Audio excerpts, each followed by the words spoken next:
Hello, everyone. Welcome to Compliance 101, Best Practices, Upskilling, and Beyond. We're going to start in about a minute. We usually wait a minute before we start, just so we can let attendees kind of come in. In the meantime, since we do have this minute, Erica was gracious enough to volunteer to use this minute to tell us one of her stories. So Erica, I'm going to hand it off to you for this minute. Sure. Today's story is about living in the desert. My husband and I have been working on putting trail cams throughout our property. We own about 5 acres in the high desert in Southern California. And on these trail cams, we've picked up a number of critters, everything from jackrabbits to coyotes to a bobcat. And we've got one in particular where we've got a water bucket right next to it. So every time these critters come by for a drink of water, when it's nice and hot out, or towards the end of the day or in the middle of the night, we've been getting views, really close-up views of coyotes, those jackrabbits with their big eyes and big ears, and definitely the crown jewel is the bobcat. Although I think my personal favorite are some of the cams that we have around the house, where the view just shows something kind of blurry, and then you realize it's a big spider, and his legs are just covering the whole camera, and then he scuttles off. So I always enjoy seeing those videos the next morning. And that's today's story for the first 2 minutes of our hour. Now that we have those first 2 minutes covered, we feel comfortable getting started here. I'm just going to adjust my screens a little bit because I'll be sharing today. And I'll start sharing my screen. Erica, I have never been happier to be living in a city. Far away from all those creatures. I even forgot to tell the best story. We'll save it for the end. Ashwin, will you enable me to share my screen really quickly? Absolutely. I think Meredith will need to set that up. I'll fill in that space with another quick story. I can't remember the last time this happened to me. It must have been back in grade school, and it was with the spider that was much smaller. But today I was picking up our porch, not today, sorry, Sunday, I was picking up our porch a little bit, cleaning it up. And I felt something on my shoulder, and I thought, oh, it just must be a loose strand of hair. So I just gently shuffled it off, and lo and behold, it was a woodsman spider. And usually they're very, very shy. But this bad boy was this big. It was as big as a large chocolate chip cookie, and it was just hanging out. They're super harmless. They eat other spiders. So I just freaked out momentarily and then slowly regained my composure. Should be able to screen share now. Excellent.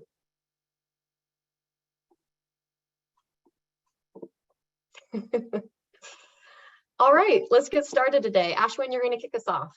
Absolutely. So welcome everyone to Compliance 101, Best Practices, Upskilling, and Beyond. Just a couple of things before we get started. Just so you know, we are recording this webinar. So if at some point you need to hop off or you want to rewatch this later or want to share this recording with someone later, you will be able to do that. We will send an email with the recording about 24 to 48 hours after this webinar is completed. Alongside that, we will also send a slide deck and a link to the recording, which I've already mentioned. We're going to be handling Q&A. Q&A is going to be happening at the end of this webinar. You'll notice at the bottom of your Zoom, there's going to be a little button called Q&A. If you have questions, you can ask them while we're conducting this webinar. We will just address them at the very end. We can go on to the next slide. So just a quick agenda. We're going to start off with an introduction to Erica. We're going to talk a little bit about what is Care Academy, and then we're going to jump into Compliance 101. What are best practices? We're going to talk about what is compliance, the story and learning about an Oregon audit, which is a story that Erica is going to walk us through, the value of compliance, and then we're going to talk a little bit about how to be compliant. So the tools that you'll need, how we define compliance. We're going to end with a sneak peek into the second part of this webinar. So this is a 2-part series webinar that we're doing. This is part 1 that's happening today. You're here right now. Part 2 is going to be happening on September 13th. We'll talk a little bit about what that's going to look like closer to the end of the webinar.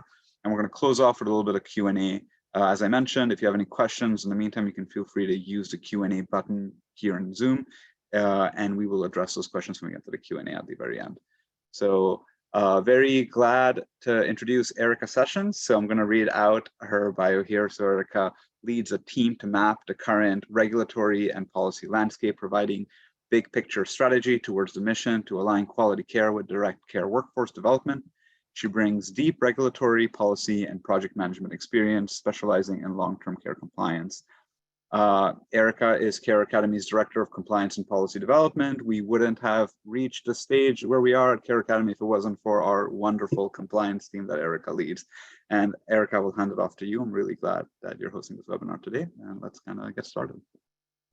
Thank you so much, Ashwin. I appreciate the introduction. So we'll dive in today, first talking about a little bit more high level about Care Academy. Care Academy, as many of you probably know, we offer at a glance agency insights, advanced compliance automation, external training management, integrations with leading home care agency management softwares, including but not limited to WellSky, formerly ClearCare, AlayaCare, and others. We also offer caregiver training eligible for college credits. This program is in its nascency. Currently, we offer credits with Southern New Hampshire University, and the team and I are working hard on expanding that program to reach people across the nation. And then finally, all of our classes are built by lead instructional designers with great intention to create training that will meet caregivers where they are, which means that they can take classes on their smartphones anytime, anywhere, at their convenience. And let us commence. Recently, I was having a conversation with our nurse educator, Adriana Ware, and she said something that rung like a bell in my mind, and I think about it as much as I probably should, being at compliance here in Care Academy. But that is that being compliant is best practice. These two things are not distinct. They go hand in hand. They're joined, and they should be, because it is the ethical and mandated adherence to care standards.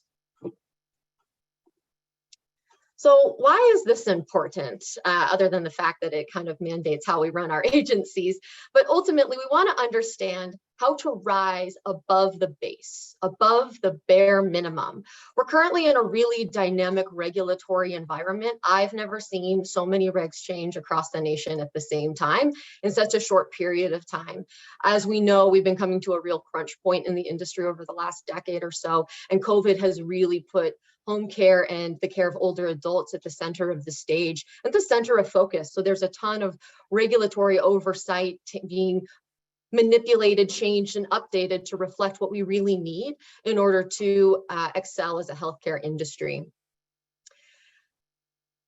If someone is setting the standard, then every other agency around you is doing at least that much. If the standard is compliance and you have to meet X, Y, and Z requirements, then you're at least as good as everybody else. And if you're not, then you're doing, I've mentioned they're doing as well as they are.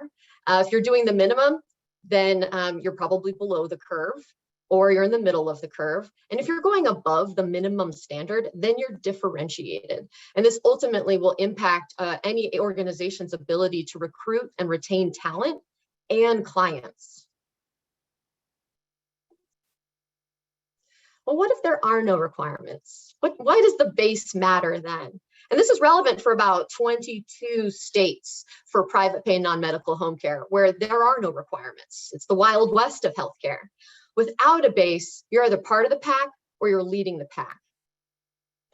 What can you do in the absence of regulatory guidance is a question that is oftentimes posed to me. And really what we focus on here at Care Academy and within my team as we study policy is we look at the full regulatory landscape and we look at other states for inspiration. So that's something that I'll often encourage agencies in unregulated or minimally regulated states to do, is to not just do nothing, but instead to look at the examples around you and other proxies or types of roles and training that you can adapt and modify to fit the needs of your business.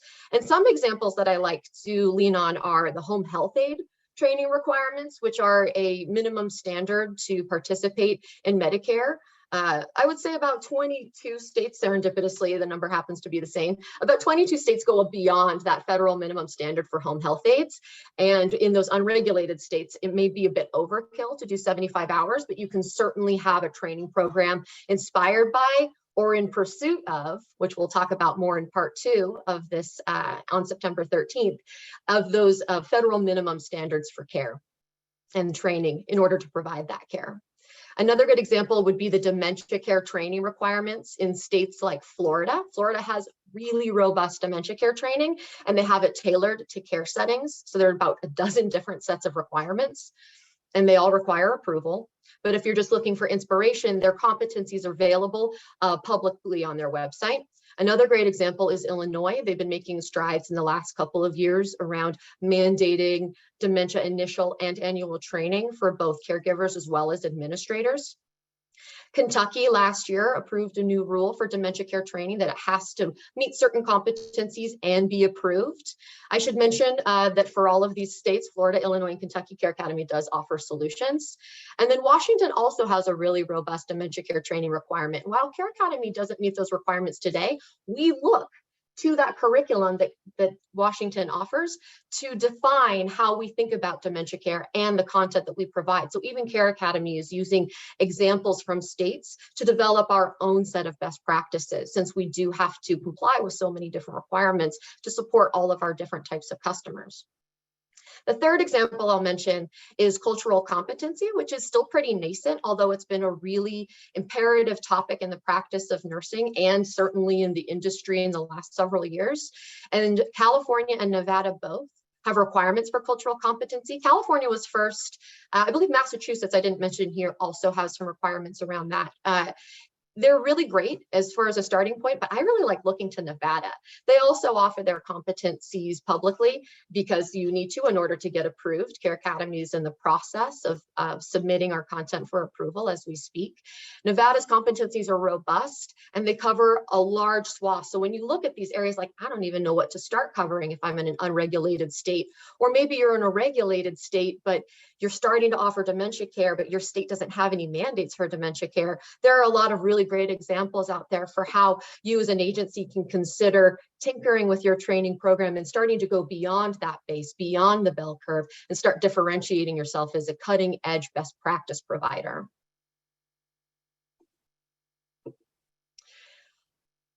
One thing that I am continually delighted by and challenged by is that people expect everything to be a law, but it's not. Requirements come in all shapes and sizes. Another word that I use almost synonymously is mandate. They come from many places. Some of them are really easy to find and read, but mostly not. They make it pretty complicated, strangely enough. When we're looking for new regs, in particular, regs that are in the formation process, usually there's a 900-page document where all of the regs are shoved in there. So it can be really difficult to stay abreast of those changes. But agencies in a given state, especially if they're licensed, they're the front lines of receiving news from the accreditation boards or from their state governing boards and their licensing authorities. So as soon as you hear about changes, making sure to start sharing that with your trade associations, with your providers for training like Care Academy, sharing it with your nurse educators on staff is imperative because it gives you the best chance of being compliant as quickly as possible so you don't end up in a crunch looking down the barrel of, oh my gosh, now I only have 2 months. I had 12 months 10 months ago, but now I only have 2 months left to comply with this massive new licensing requirement. I know that there are probably several agencies in Ohio that are in that state right now. The state has been really good about reaching out to agencies, but if you're unlicensed, it can be difficult to expect that type of communication and then start participating in that process. So my favorite types of requirements are in the form of regulation because they are the most easily tracked in a way, and it's easy enough to navigate them when you get the hint of it. And it also is mostly clear, but we'll get into the nuances of that with our Oregon audit story here in a minute. Another place where requirements and mandates live is in the conditions of participation for Medicare, Medicaid, and any number of state modified waivers.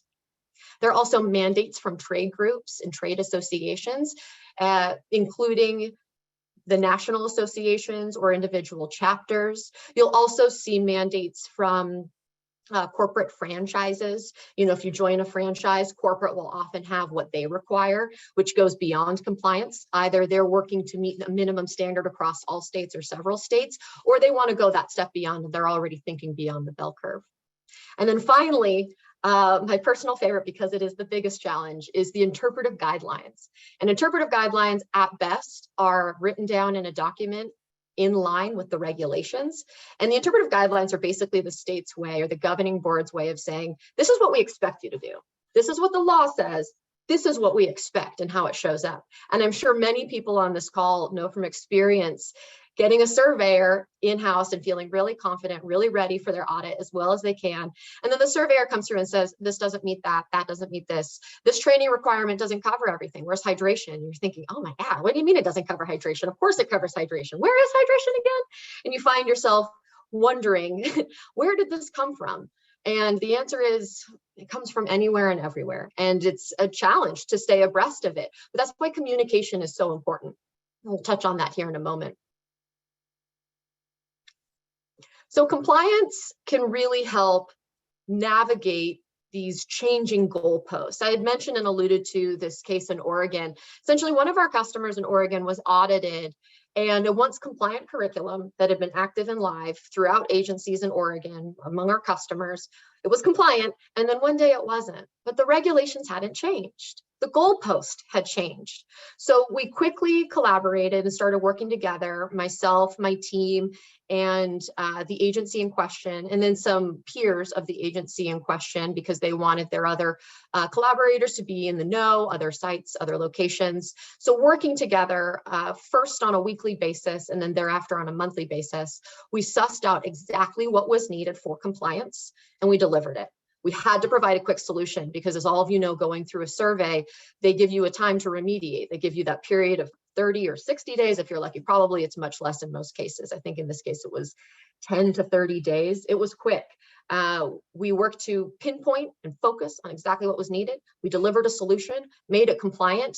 And since this was a new statewide mandate, not written in regulation, we're confident, based on this experience through an audit, that it was worthwhile to certainly disseminate this information as well as the training solutions to all Oregon customers, so that we didn't have to face this again and our customers didn't have to face this again. We could learn and adapt and grow together. The state never really communicated directly with us at Care Academy, and this is sadly pretty common. We do have a lot of friends in a lot of states that are very collaborative, and in general, surveyors are not a party that is able to be directly reached. And that's both for their protection as well as the integrity of them being able to pursue and compliantly execute an audit. So we did try to reach out, and we did reach out to the association and the state itself. And so we did have a level of communication, but it was really difficult to get precise guidance. So a lot of this was based on what we think is going to be best, talking with our nurse educator on staff, talking with our customer who was going through the audit, and finding a solution that met those needs. Ultimately, we discovered these new interpretive guidelines. It required greater depth in certain topics like hydration. And so we sought to meet those needs immediately with quick solutions. And then, of course, we always want to think about it more holistically. What is the best way to be presenting this information? Yes, this will meet our need today, but is that the best way to really be sharing this knowledge with our caregivers? How can we make sure to modify it so that it meets caregivers where they are and ultimately supports them in learning and being competent, and therefore giving you as an administrator or a nurse the confidence to send caregivers out into the home to provide those services.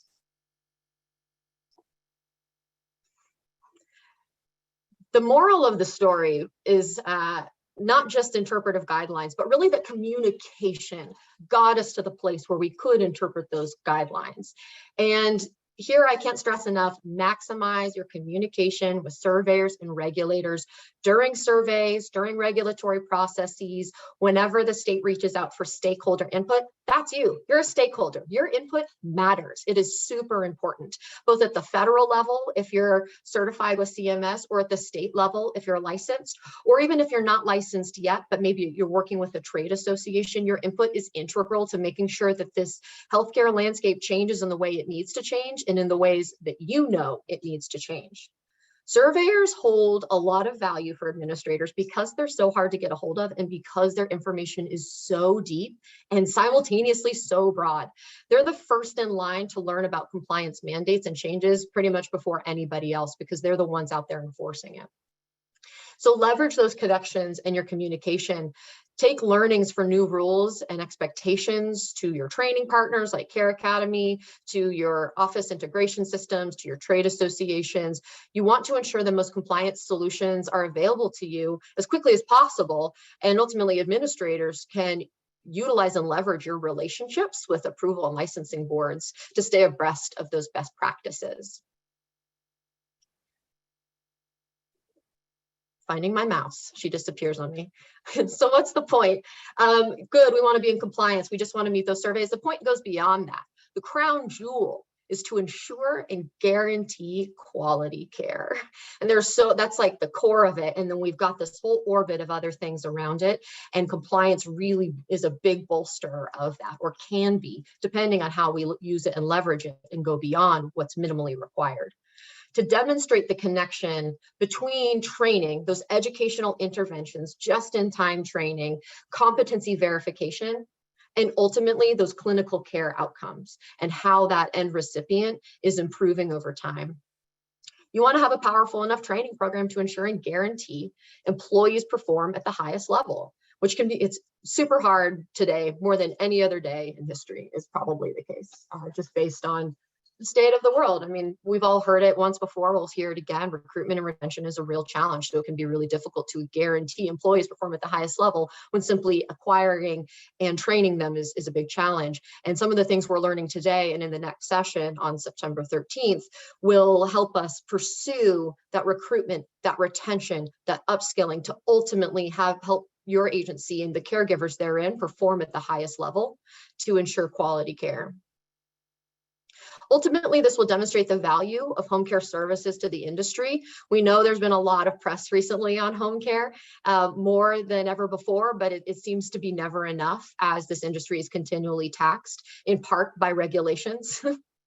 But ultimately to demonstrate the pivotal role of caregivers, direct care workers in particular, in performing and reducing events and their role in how they can feed up information and recognize things that need to be fed up to improve the quality of life for care recipients so that they can age with dignity.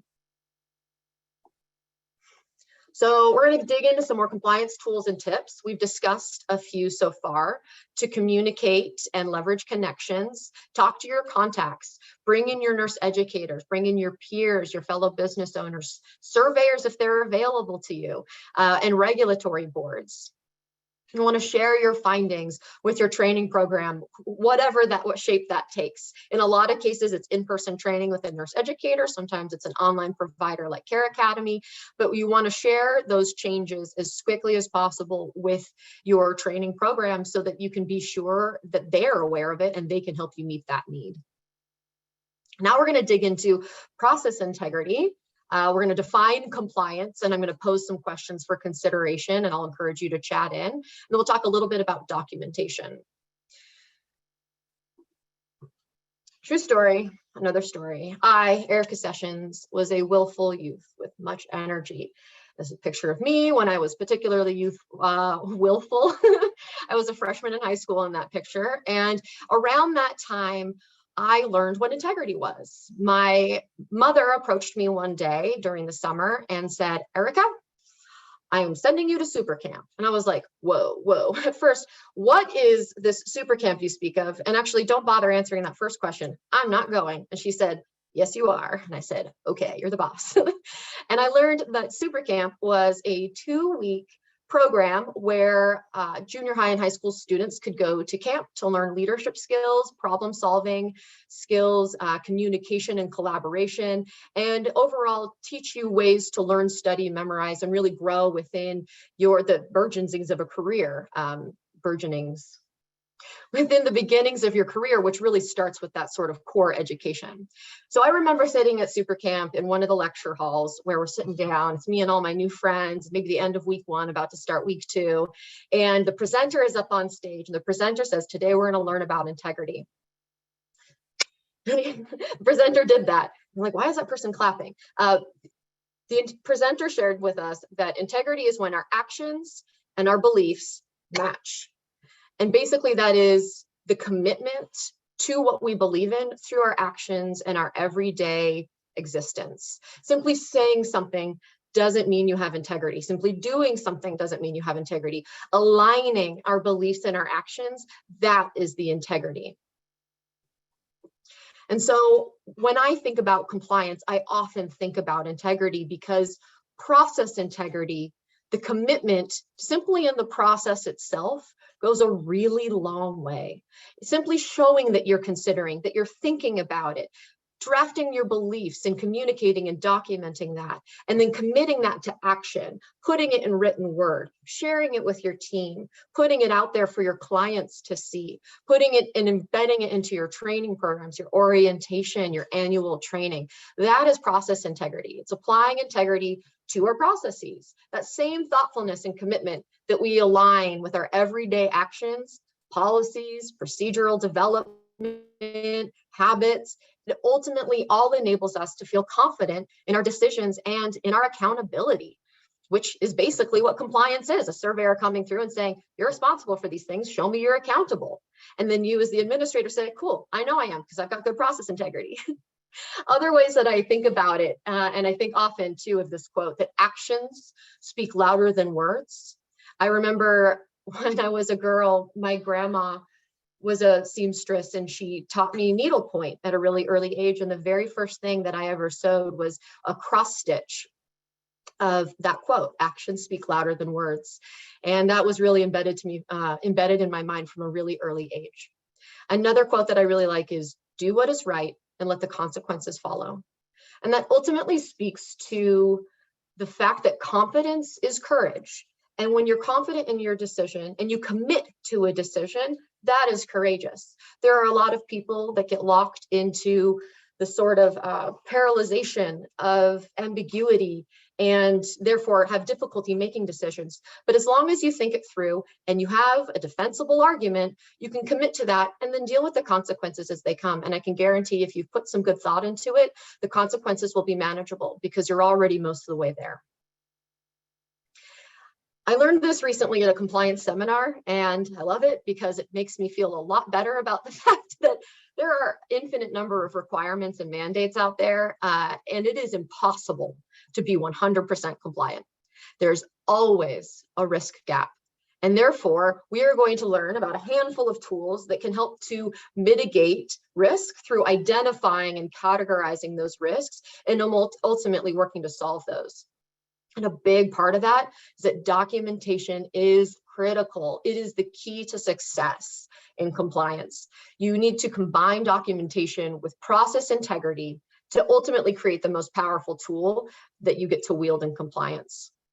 Every time something happens at Care Academy, I document it, specifically in our policies and procedures or in our process documents, because it's important to make sure that we have those available to share with team members, to share externally, and to be reevaluated on a regular basis. Occasionally you end up getting a question, and as you're looking through your existing policy, you realize, oh, you know, I updated that about 6 months ago, but since then something happened. So I'm going to update it right now, and I'm going to share that out. So consistently documenting. These are some resources that are always the top 3 in my recommendations for how you measure compliance at your organization. These will help you build and enforce compliance at your company through continuous improvement, quality assurance, and risk management. The first resource I recommend is to create a code of conduct. It is a written document of a company's commitment to business ethics, which clearly define expectations of behavior. If you're in a regulated state, you can probably copy some of what is expected of the agency and of the staff and their role into a code of conduct. So you can adapt language from regulations and embed that in there. The next item that I'd recommend is a compliance charter. Charter is a really powerful tool beyond compliance. So you can use it for most anything. It's a tool used to align everybody in a group around what the goal is and how you get there. So the compliance charter, therefore, is a written document describing in great detail essential responsibilities, primary operating procedures, and you don't have to get into depth, like full procedural depth, but you want to talk at a high level what the rough process looks like. And then the roles and structure of the committee that's dedicated to the compliance governance at an organization. If you're looking for a template for that, you can oftentimes just type in compliance charter template or charter template, and then use that and adapt it as needed to meet your organization's needs. And then finally, the risk assessment, which is a process to reduce risk and their impact. As I mentioned, it's impossible to be 100% compliant. There's always going to be a risk gap, but doing a risk assessment is the process integrity and documentation that your agency has speaking to your integrity, speaking to your ability to stay compliant because you're thinking about the things that need thinking about. So in the risk assessment, you'll go through and you identify risks. And sometimes it looks like a brainstorm. It can look like a laundry list. It can look like a big board, bulletin board, sticky note. You can do a really fun brainstorm around it, or you can just make a big list. Sometimes I do that.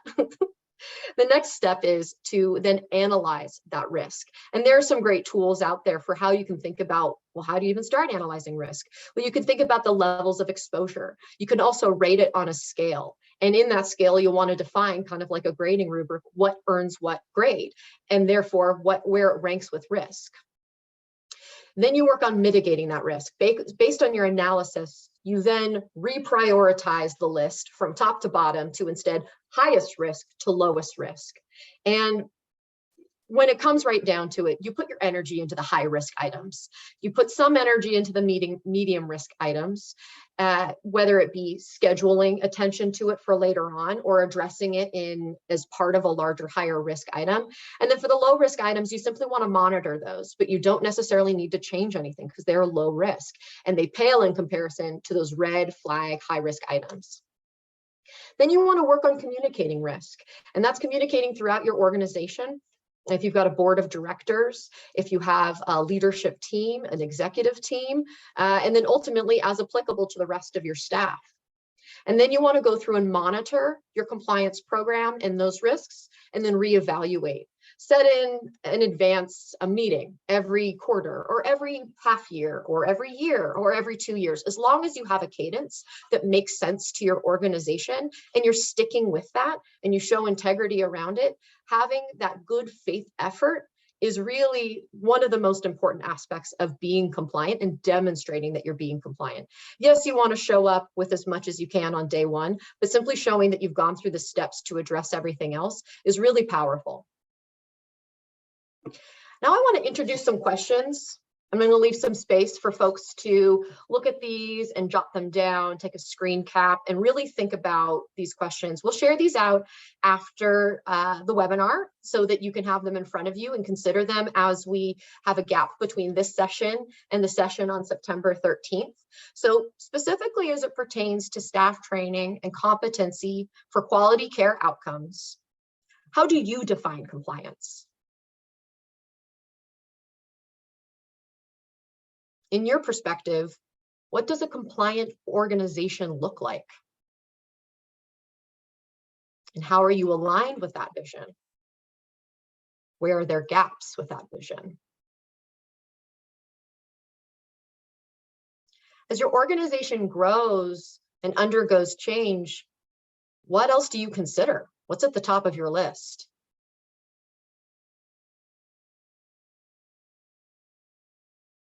I really like this next question because it is a bit of a celebration question and an acknowledgement of all the work that we're already doing in pursuit of compliance, which is, what is the best part about how you thrive in compliance? Maybe it's a great system. Maybe it's a great class. Maybe it's a great nurse educator. How do you thrive?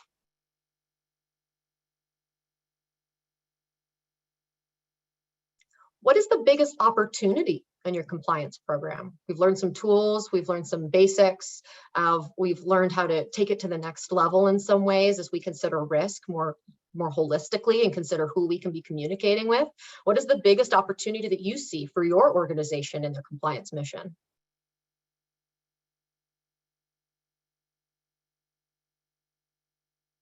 And finally, how do you think value-based care considerations will impact your compliance landscape?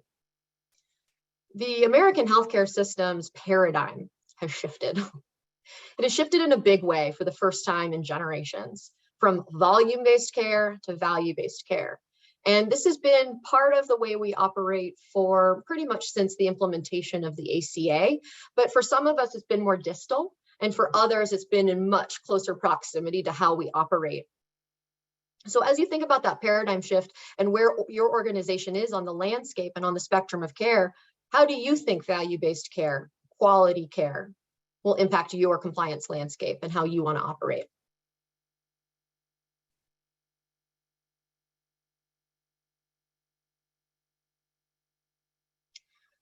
Thank you for considering these questions and for continuing to consider them over the next couple of weeks until we get to session 2, sneak peek into the next session, where we will level up and leverage best practices for quality care, recruitment, and retention.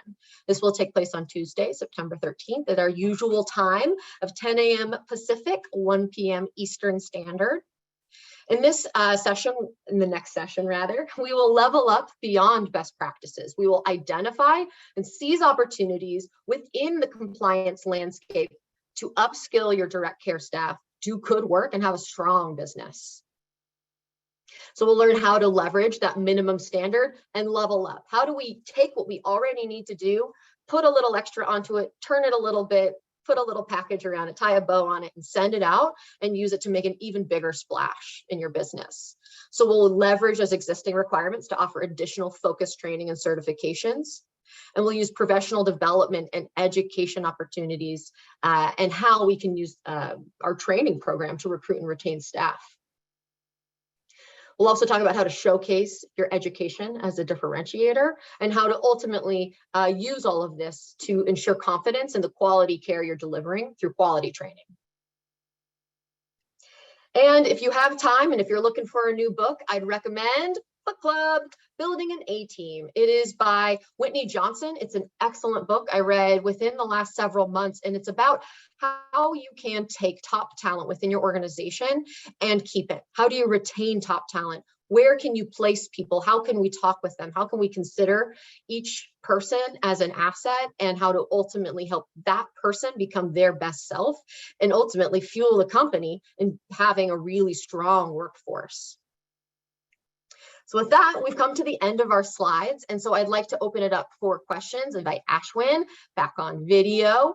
So fire away. Awesome. So we have one question that's been coming a couple of times, which was, as it regards, is more of an operational question, but when are people going to get access to these slides? So I can answer that question, which is this webinar will end in the next 15 to 20 minutes, and we will provide both the recording and the slides within 24 to 48 hours. So keep a lookout for your email. The recording is coming, the slides are coming. I know there was a couple of questions that we posed for session number 2 that was in that slide deck. And if you weren't able to take a screenshot, you will get the slide deck, so you'll be able to look at it then. Next question, Erica, is from Carrie Carroll, who has a question asking if you could please elaborate on the distinctions for Ohio. She said, like you said, I'm afraid of missing something. They serve patients in Ohio and Pennsylvania, and they would like to stay in contact network. Actually, that was the last line was more just to stay in contact network. So yeah. Erica, let's definitely stay in touch.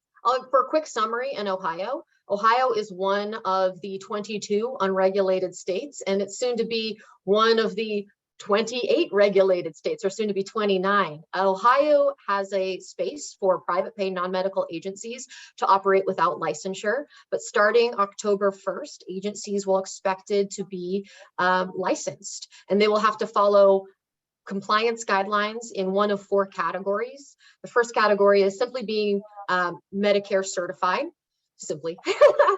is being Medicare certified and being compliant with Medicare requirements. And second option is to not necessarily be certified with Medicare, but to follow the Medicare requirements and then to be licensed with the Department of Health. Another option is to be accredited by a national accrediting body. And the fourth option is to apply with the Department of the Department of Aging to offer Medicaid services and therefore be compliant with those requirements. So I know that for unlicensed private pay non-medical agencies, you're going from a training perspective of 0 hours to either 20 if you're going to go with the Department of Agency and Department of Aging and Medicaid, 0 to 20, or if you're going to be compliant with the Medicare standards, the training will go from 0 to 75. So definitely something to consider, and let's stay in touch, Carrie, and talk about what you need in order to get there, unless you're already well on your way. Super. So the next question is by Jason. Jason asks, have you run across any compliance checklists that we can use to help guide us for state-specific compliance requirements? I live in Texas, and it seems the PAS regulations are all over the place. Yeah, they are. Yeah, and the tricky thing about a checklist too, and that's really interesting, that's got the back of my brain working in all directions, is that sometimes when you, especially when you work in the public pay realm, in the sort of Medicare, Medicaid state waiver realm, you can have requirements across the board. Even just this morning, I was looking at a set of requirements in Illinois, and it's not even public pay, but they've got requirements listed in two completely different places. And so it can be really difficult. So that's an interesting question, and certainly an exercise that I'd like to explore. And one of the questions I have in response to that is, what is part of your, how do you define compliance? Is it training? Is it competency? How would we populate that checklist? What are the areas that you're considering? And I bet that's kind of the core of your question, is what areas should we be considering? So I would probably start by looking at state standards and anything that could apply to you, and scooping them up and considering them. So Ashwin, let's talk offline too about what this looks like, a potential checklist for compliance, because I think it's something that my team will explore and continue to explore as we look at regulations and how our customers and how the industry overall really defines, evaluates, and pursues compliance, so that my team can provide those resources. It's kind of the goal of what we're doing. If in a couple of months you see like Care Academy's released a compliance checklist, it's all thanks to you. So there's a question from Barbara here asking, can you comment on the train the trainer approach? Oh yeah, train the trainer. That's really interesting. And you see train the trainer show up sometimes. You see it show up as a mandate in some states. Washington State, for example, has a mandatory train the trainer for both initial training, for nurse delegation specifically. So I've heard it come up more so around nurse delegation, because that is such a sensitive one-to-one specific scenario. But I think there's a lot of potential for, especially as an agency that's looking to go beyond and leverage compliance to go level up, considering how that information is disseminated. And in that case, I would work really closely with a strong nurse educator, because nurse educators are the experts in training to clinical quality standards and meeting the audience of direct care workers. And so it'd be really interesting to explore what that looks like. Another thing to take to the board, Ashwin, offline, exploring that train the trainer.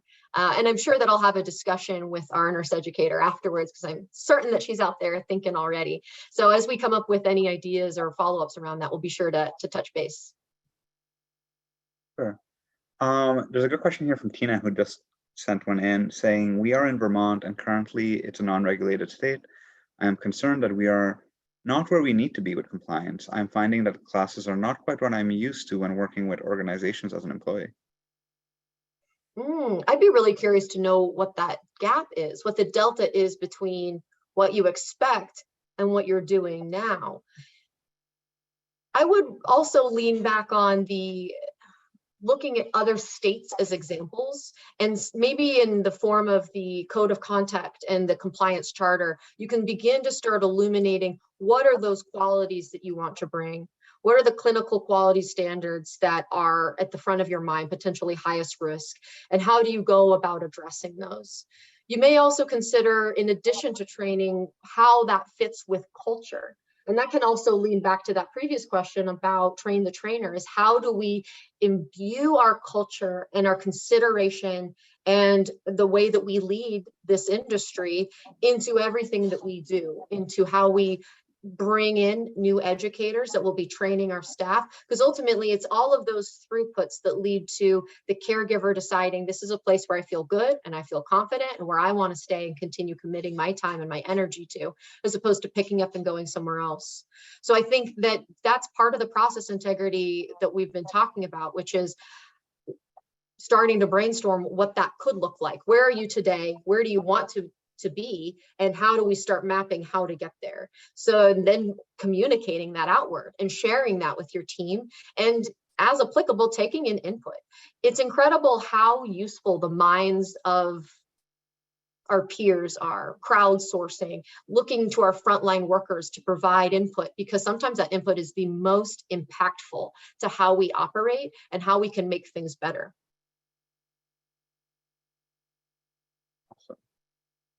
There's a question here by Brooklyn.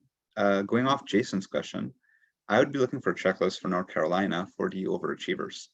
I believe we meet the base minimum, and I'm curious, how could we go above and beyond?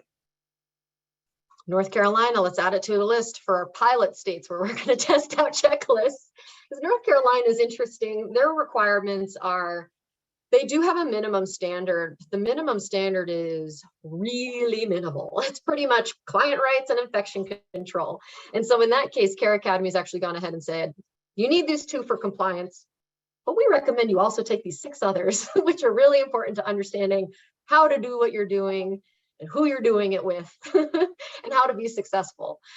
So Care Academy has developed something called the Core 8, which is an examination of all the requirements across all the states and then pulling at those top 8 hours. So when you look at all the requirements, if you're going for a state that has no requirements, 8 hours seems like a lot. And if you're in a state that's very robust, then chances are your compliance curriculum is already more robust as needed. So for the unregulated states, that Core 8 covers those 8 core topics.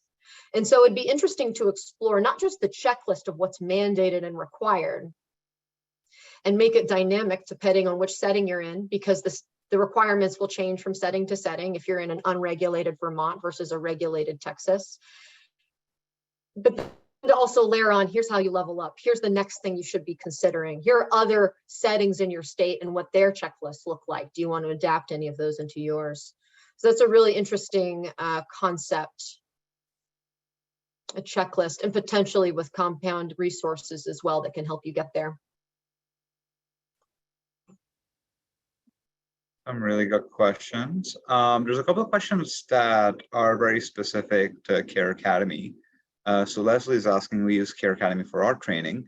Do you know if we are automatically alerted if there are updates on training mandates for each state that your company is? Yes, yes, you are. Yes. Ashwin, you probably know about the details of what that looks like more than I do, but I know that it happens.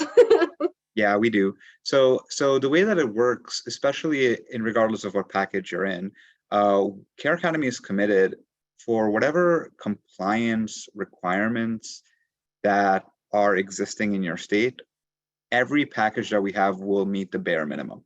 It is then, when we're talking about beyond comes in some of our higher tier packages, of course, but even our most basic core package will be just enough to help you meet what is the requirements in your state.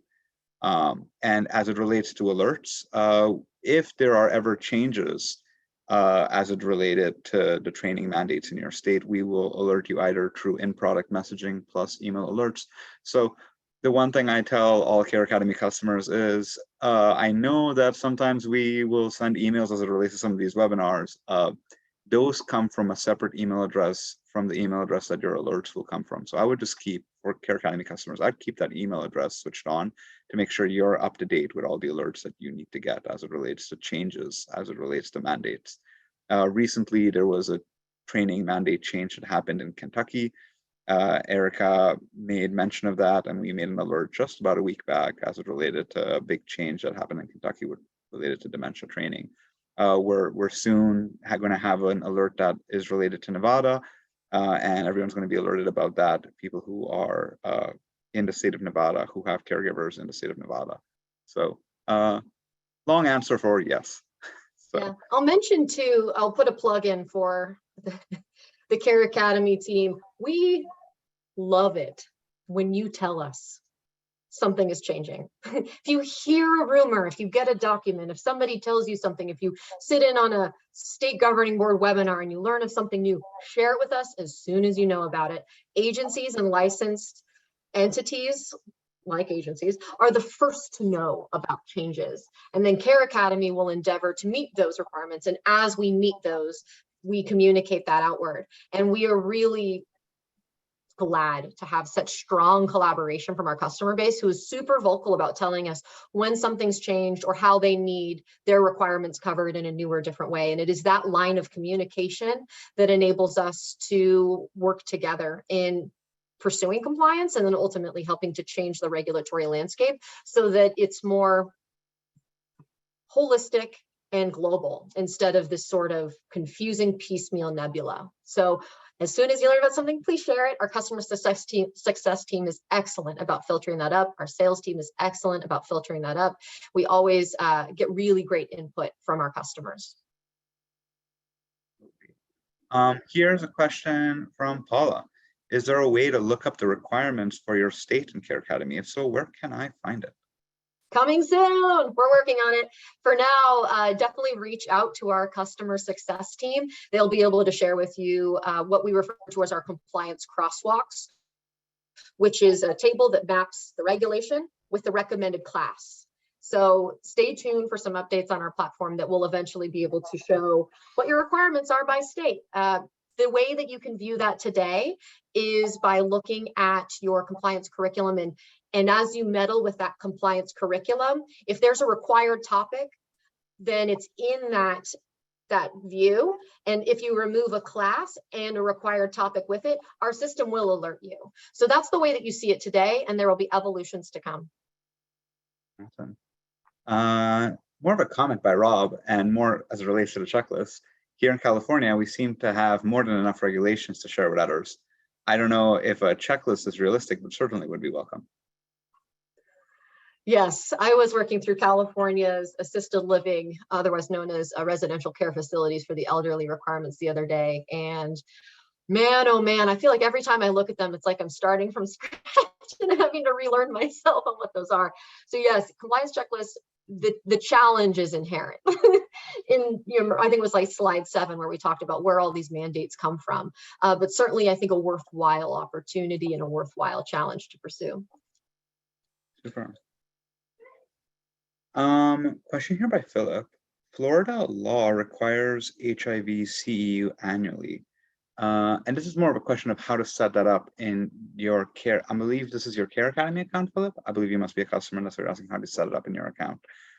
I can answer part of this question. So actually, Erica, do you want to start with the compliance side of that question? Yeah, that is a requirement. Okay, that is a compliance. You can set it up so that your annual training includes that every single year.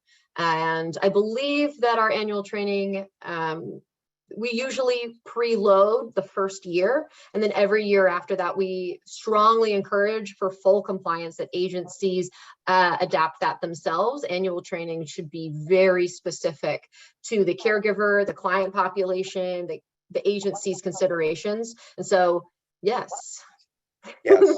And Philip, if you have any questions of how to set that up in your account, I would reach out to our support team. And there's going in the next slide, we're going to jump into that after the Q&A.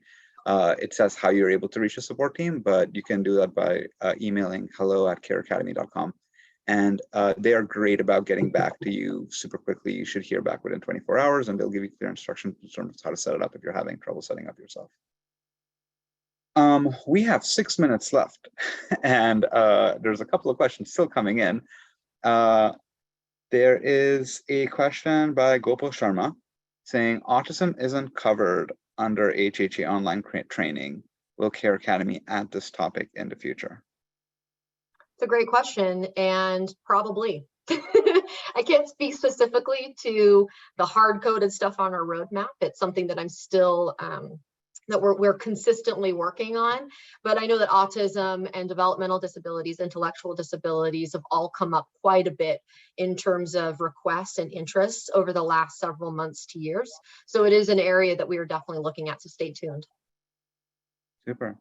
So I think with that, when with only 6 minutes left, I think if there are more questions, feel free to keep sending them. We might get back to you best over email. So if you still have questions, feel free to put them across and we will get back to all of them. We'll make sure no question is left unanswered.